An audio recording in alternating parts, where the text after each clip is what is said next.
और जब डेटा के आधार पर बनेगा, क्योंकि पूरी दुनिया की आबादी का हम 18% टेक्निकली है, 20% प्रैक्टिकली है, और जमीन हमारे पास 2.5% है।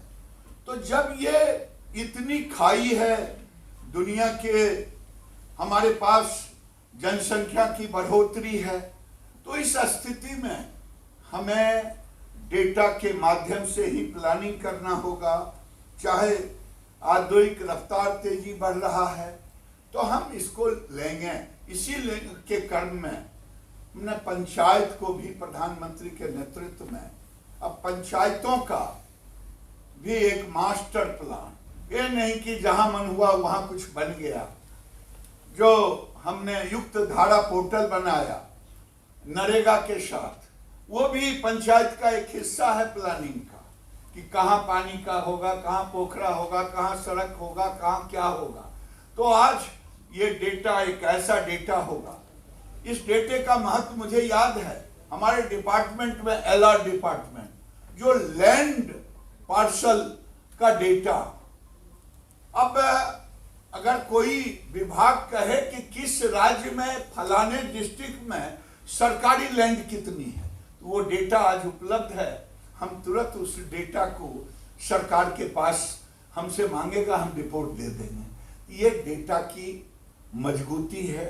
मैं आज के इस कार्यक्रम में मैं सबों को धन्यवाद देते हुए मैं इतना कहूँगा कि अगर सिंगापुर जैसा छोटा देश डेटा का यूटिलाइज करके जीआईएस के डेटा को लैंड यूटिलाइजेशन अवेलेबिलिटी में परिवर्तित कर दिया है, और ये कोई इच्छा शक्ति की कमी थी, लेकिन देश के प्रधानमंत्री की इच्छा शक्ति, आज पूरा विश्व डेटा के आधार पे है। सिंगापुर ने टूरिज्म किया, डेटा के आधार पर लोग वहां पहुंचते हैं। मैं इतना ही कहूंगा कि आज जो प्लान्ड सिटी, ये भी डेटा के अनुसार ही होगा। आज रूरल इकोनॉमी, ये भी डेटा के अनुसार होगा। अब हम शहरों में जगह नहीं है तो गांव की ओर जाएंगे। गांव में कहां जाएंगे, कैसे जाएंगे, जब प्लानिंग होगा। 4 लेन तो निकल गया, हमें प्रधानमंत्री सड़क योजना से सड़कें तो निकल गई, चौड़ाई उसकी बढ़ गई। अब डेटा के अनुसार देखेगा ये कितना किलोमीटर, यहाँ कौन सा इंडस्ट्रियल प्लेस होगा। आज मैं इतना ही कह सकता हूँ कि इस डेटा के माध्यम से हम एक नए भारत का निर्माण करने में एक नया रास्ता, नया केवल एमओयू, तो ये मैप इन इंडिया जो है, मैप माई इंडिया, ये काम तो कर ही रहा, लेकिन उनको हमने फैसिलिटेट कर दिया, ये देश को अब फायदा होगा। मैं समझ रहा हूं कि आज जो एमओयू साइन हुआ है वो मैप माई इंडिया आत्मनिर्भर भारत का ही एक अंग है। इससे फायदा होगा, गांव-गांव के क्षेत्र में भी मैपिंग कर पाएंगे। टेलीकॉम और नेटवर्क सर्विसेज, ये भी इस डेटा को मदद करेगा। इस डेटा के माध्यम से उनको मदद होगा। नेटवर्क, प्रधानमंत्री का सपना है हर घर तक नेटवर्क ले जाना, हर गांव तक नेटवर्क ले जाना, तो ये इससे फायदा होगा। अर्बन प्लानिंग में तो फायदा होगा ही, और मैंने ग्राम पंचायत की बात आपके सामने रखा। ट्रांसपोर्टेशन जो प्लानिंग है, जो गति शक्ति प्रधानमंत्री ने, उसमें इसका एक बहुत बड़ा योगदान होगा। और सबसे बड़ा योगदान होगा डिजास्टर मैनेजमेंट में। जब डिजास्टर मैनेजमेंट में तुरंत जो टीम है वो इस मैपिंग के सहारे एक्यूवेशन के सारे रास्ते खोज निकालेंगे तुरंत, तो ये आज का जो एमओयू है, मैं निर्डा, एसआरआई इंडिया के बीच, निर्डा मैप माई इंडिया के बीच, निर्डा डाटा मीट के बीच गति शक्ति के साथ समन्वय, ये एक देश को नई दिशा देगी और प्रधानमंत्री के सपनों को साकार करने में ये आज का ये कार्यक्रम एक आशीष गोयल जी, जो इस कार्यक्रम के पूरे सचिव से, डिपार्टमेंट, निर्डा, NIRD से सबसे मिलते हुए एक स्वरूप देना कि कैसे प्रधानमंत्री के सपनों को हम यहाँ तक पहुँचाएं, ऐसे आशीष गोयल जी। मैं ESRI इंडिया, मैप माई इंडिया और डाटा तीनों को मैं धन्यवाद देता, और यहाँ उपस्थित हमारे मीडिया के सभी भाई बंधु और आए हुए अधिकारीगण, जो केवल गति शक्ति मंत्रालय से भी तमाम यहाँ आए हुए। लेकिन आज हमने एक व्यक्ति से कहा कि कार्यक्रम, कहा क्या कार्यक्रम है? हम के कार्यक्रम ये कार्यक्रम है जो भारत को आत्मनिर्भर भारत बनाने में, और जो प्रधानमंत्री नरेंद्र मोदी के सपनों को साकार करने में पंचायती राज और RD विभाग उसको गति देने का काम करेगा, वो विभाग है, वो कार्यक्रम है। तो मैंने उस कार्यक्रम की रूपरेखा बताया। आपने हमारे पूर्व वक्ताओं से सुना कि कैसे अटल बिहारी वाजपेयी जी ने एक सड़कों का, इंफ्रास्ट्रक्चर का, दुनिया जो भी तरक्की की है वो इंफ्रास्ट्रक्चर को साथ लेकर के हम बड़ी बड़ी सड़कों को, तो हमने आज भी देश में आबादी, जब हम आजाद हुए थे तो 80% आबादी गांव की थी, घटते घटते अब 70% पर आए हैं, कहीं 68 है। इस आबादी को कनेक्ट कैसे करना, और कनेक्ट करके बेहतर जिंदगी ही नहीं बल्कि रोजगार के अवसर कैसे पहुंचाना। तो इस कारण से आज अटल बिहारी वाजपेयी के बाद ये गति तो चलते रहा। अटल जी ने जिस अभियान को छेड़ा, सरकारें आती रही, सरकार काम कर, लेकिन नरेंद्र मोदी जी ने इतनी गति दी कि मैं कह नहीं सकता। अगर 2009 से 2014 में 1,88,000 किलोमीटर सड़कों का निर्माण हुआ, तो पिछले 6 सालों में 3 लाख किलोमीटर नरेंद्र मोदी के नेतृत्व। क्योंकि मेरा थीम, हमारे प्रधानमंत्री का सोच है गांव गरीब किसान, तो हम उसको बेहतर जिंदगी के लिए, और जब तक कनेक्टिविटी नहीं होगी, चाहे जो भी हो, एयरवेज, रोडवेज, वाटरवेज, उनको चाहिए, चाहे एयरवेज हो, जो भी हो, तो ऐसे में कि लगभग 7 लाख किलोमीटर, और हमने अपने कार्यकाल में 1,62,000 हैबिटेशन को नए मुकाम पर ले जाने का काम किया। आज जब कह रहे थे आशीष गोयल कि हम टेक्नोलॉजी का कैसे प्रयोग करते,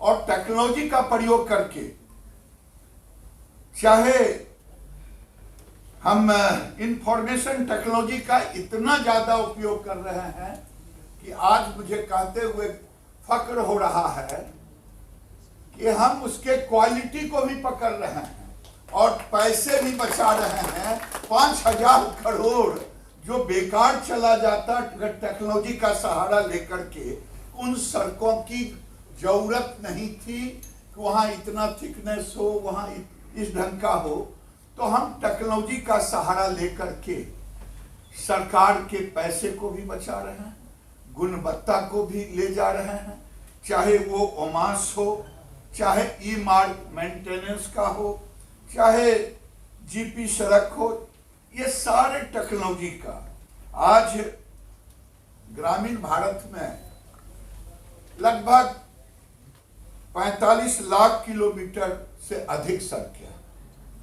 अब मुझे आज ये कहने में कि आने वाले दिन में, पहले हमारे पास नहीं था ये डेटा, जब मोदी जी आए हैं तो आज हम मनरेगा में 58 लाख सड़कों को जियो टैगिंग कर चुके हैं, जिसे हम ये 58 लाख सड़क। इसलिए मैं कह रहा हूं, एक बार 4-5 साल पहले एक मित्र किसी राज्य में जा रहे थे, गूगल का सहारा लिया तो गूगल तो स्टेट एनएच पर दिखा दिया।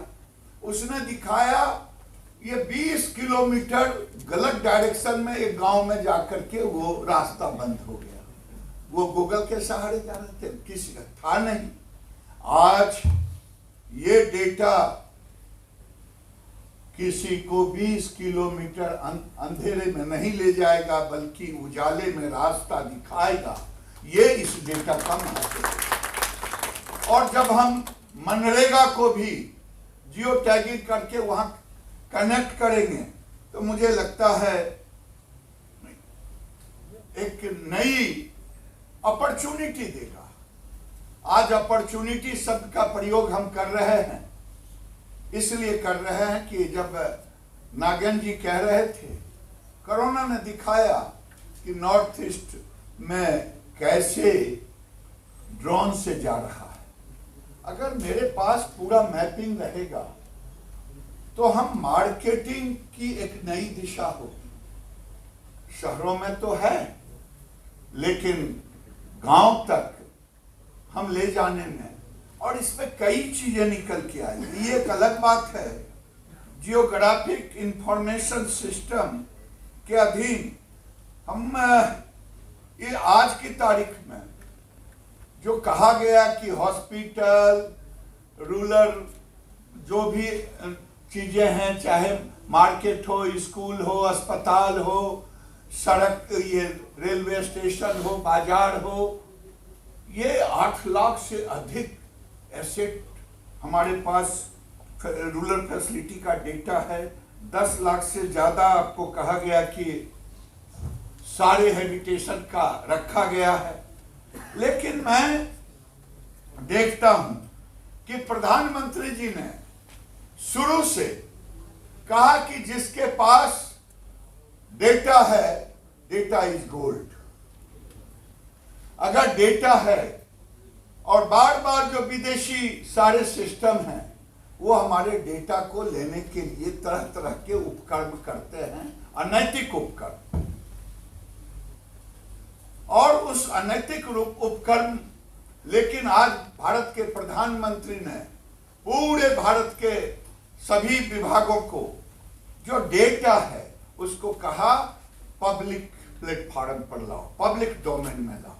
पब्लिक डोमेन में लाने से एक ऐसा सिस्टम होगा, एक ऐसा माहौल क्रिएट होगा। कई लड़के स्टार्टअप करेंगे उस पे, कई लड़के इनोवेशन करेंगे। आज हमारे यहाँ किसी ने सोचा नहीं था कि यह स्टार्टअप 14,000 24,000 स्टार्टअप हमारे पास आ जाएंगे। वो भी डेटा का एक माध्यम है जो भी कर रहे हैं। तो मुझे तो लग रहा है कि आज ये भारत एक तरह से जो डेटा है 1.3 मिलियन स्क्वायर माइल में बसा हुआ, 130-40 करोड़ की आबादी हो गई है। अब इस 130 और 40 करोड़ की आबादी अगर आप देखेंगे, दुनिया भी अभी इसी के सहारे, सबसे छोटा देश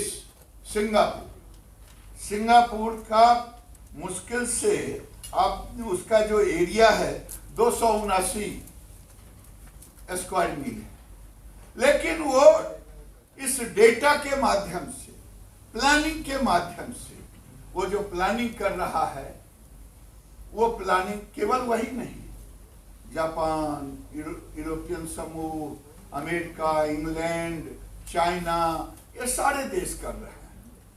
आज देश के प्रधानमंत्री भारत को उन ऊंचाइयों पर ले जाना चाहते हैं जिन ऊंचाइयों पर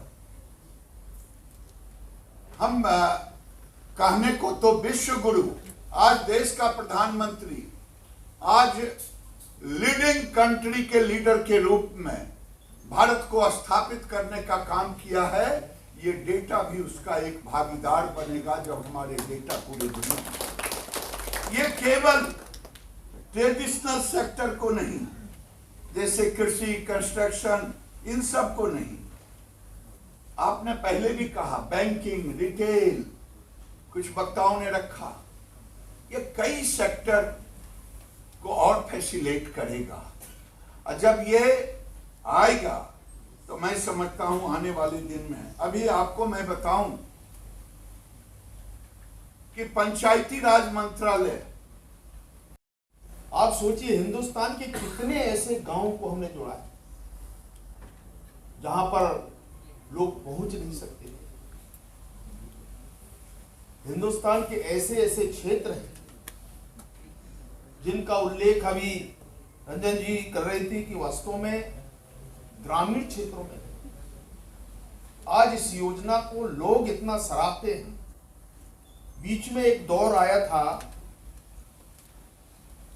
कि 4 के बाद इसमें थोड़ा परिवर्तन हुआ और इस स्कीम को एक प्रकार की बंद करने की स्थिति में हम पहुंच गए। सारे देश भर से हमारे अनेक तरह के जो लोग हैं, विशेषज्ञ हैं, इन सबके सजेशन के बाद फिर से उसको बहाली हुई। और बहाली करने के साथ साथ उसको जो आज हम पक्की सड़क की कल्पना हम कर रहे हैं, उस समय जब प्रारंभ हुआ बीच में उसको WBM की तरह शुरू हुआ, बाद में जब ये निरंतर प्रेशर बढ़ा तो फिर से उसको इस रूप में हमने पूरा किया और अभी सरकार बनने के बाद इस काम को हमने आगे बढ़ाया। तो ये बहुत बड़ा परिवर्तन है कनेक्टिविटी को लेकर के। तो मैं आज कह सकता हूं कि ये जो अभी नए प्रयोग हो रहे हैं, नई तकनीक के आधार पर है, और हमारी कुछ संस्थाओं ने जैसे अभी वो किया है, तो मैं इसको देख रहा था कि वास्तव में अगर इनको देखने के बाद जो हमारे संस्थाओं की जो तकनीक है और इससे और भी हमारे से क्वालिटी में जो इम्प्रूव होगा और समय समय में हमको सजेशंस भी मिलेंगे, विभाग को और बेहतर हम और कैसे कर सकते हैं, ये हमारे प्रधानमंत्री जी की कल्पना और आदरणीय हमारे मंत्री जी वही गिरिराज जी इसको कैसे और बढ़ा सकते हैं, हम सब मिलकर के इस काम को एक मुकाम तक पहुंचाना चाहते हैं। और इसीलिए इसको आने वाले वर्षों में 2024 जब हम चर्चा करते हैं तो इसके बारे में अनेक स्थानों इस बात की परिकल्पना होती है और निश्चित तौर से इसके बारे में जो हमारी अप्रोचेस है, एक लोगों के मन में इस प्रकार की जो शंकाएं हैं, मल्टीपल उनको समयबद्ध तरीके से कैसे हम पूरा कर सकते हैं, इसका भी शंका लोगों के मन में रहती है। परंतु मैं आज विश्वास के साथ कह सकता हूं कि निरंतर ये जो हम सबका प्रयास है, विभाग का प्रयास है, मंत्री जी का इस पे निरंतर एक सतत पहल है और इसके कारण मैं ये कह सकता हूं कि आज जो कुछ भी है, आज जो हम कर रहे विभाग हमारे तकनीकी क्षेत्र में और अग्रणी भूमिका निभाएगा। केवल ग्रामीण विकास तक नहीं, अनेक क्षेत्रों में हम आगे बढ़े हैं और इसके लिए अन्य आज नई उपलब्धियों की तरह आप आवास के क्षेत्र में देख सकते हैं, नरेगा के बारे में भी आदरणीय मंत्री जी का कई महत्वपूर्ण उसके अंदर भूमिका है। आज हर सेक्टर को, आज जो मजदूर हैं उनके क्षेत्र में भी, अलग अलग क्षेत्रों में भी हम इसको और प्रभावी तरीके से कैसे कर सकते हैं, राज्यों से परामर्श, उनके विशेषज्ञों से भी जो इस सेक्टर से जुड़े हुए हैं, एम्प्लॉयमेंट के क्षेत्र में जो लोगों को काम, और इसके कारण प्रधानमंत्री जी आत्मनिर्भर भारत की जो कल्पना क्या है, मुझे लगता है इसका बहुत बड़ा रोल ग्रामीण विकास का है और हम सब मिल करके इसको पूरा करेंगे ऐसी अपेक्षा करते हुए ये जो भावना है, ये हम जो प्रयास कर रहे हैं, इस प्रयास में हम सब मिलकर के सफल होंगे ऐसे विश्वास के साथ आप सबको सोच नहीं सकते। जिस दिन ये सबके संज्ञान में आ जाएगा, एक कंप्यूटर में आ जाएगा, तो व्यक्ति सहज में पहुंच जाएगा। जैसे बड़े शहरों में पहुंचता है, ऐसे ही अपना मोबाइल चालू करेगा और गांव में पहुंच जाएगा। तो मैं माननीय मंत्री जी लगातार ग्रामीण विकास मंत्रालय के लिए, चाहे ये प्रधानमंत्री सड़क योजना नहीं, आवास योजना है, चाहे मनरेगा है, चाहे और कोई योजना है, सब पर माननीय मंत्री जी, माननीय प्रधानमंत्री जी की उम्मीदों को खरा उतार रहे हैं। इसके लिए मैं आप सब की तरफ से चाहूंगी कि माननीय मंत्री जी को ताली बजा के जरूर स्वागत करना चाहिए, क्योंकि ये बहुत छोटा काम नहीं है। और मेरा तो मानना है कि भारत की 70% जनता गांव में रहती है और गांव को सुविधाएं उपलब्ध कराना एक ग्रामीण विकास मंत्रालय का मंत्र भी है और विजन भी है। हम इसको चाहे कोई भी योजना के तहत हो, हम गांव को विकसित करेंगे। तो मैं तो इतने कह सकती हूँ, गांव विकसित होंगे तो देश अपने आप विकसित होगा। इसीलिए गांवों को विकसित करना हम सबकी जिम्मेदारी बनती है। आज हम सब लोग बैठे, आत्मनिर्भर भारत, इसमें भी हम आत्मनिर्भर हो, गांव भी हमारे आत्मनिर्भर हो। रोड, चाहे किसान हो, चाहे मजदूर हो, चाहे कोई भी हो, सबके लिए सड़क जरूरी है। और सड़क एक अच्छी होती है तो गाड़ी की सेफ्टी रहती है, समय भी बचता है, बहुत सारे उपयोग में आने वाली। मैं तो इतने कहूंगी कि सड़कें हमारे शरीर में दौड़ते हुए नसों की तरह हैं। नसें हमारी तंदुरुस्त हैं तो पूरे अंग को खून पहुंचता है, रक्त पहुंचता है। ऐसे ही सड़कें हैं। मैं माननीय मंत्री जी का अभिनंदन करती हूँ। मैं अभी भाग करके आपके बीच में पहुंची हूँ, मैं लेट हो गई हूँ आपके बीच में आने में, लेकिन फिर भी आप लोगों ने जो एक कार्यक्रम रखा है, मैं मंत्रालय के समस्त अधिकारियों का भी अभिनंदन करती हूँ कि हमारा मंत्रालय दिनों दिन प्रगति कर रहा है। माननीय मंत्री जी के नेतृत्व में बहुत बहुत धन्यवाद।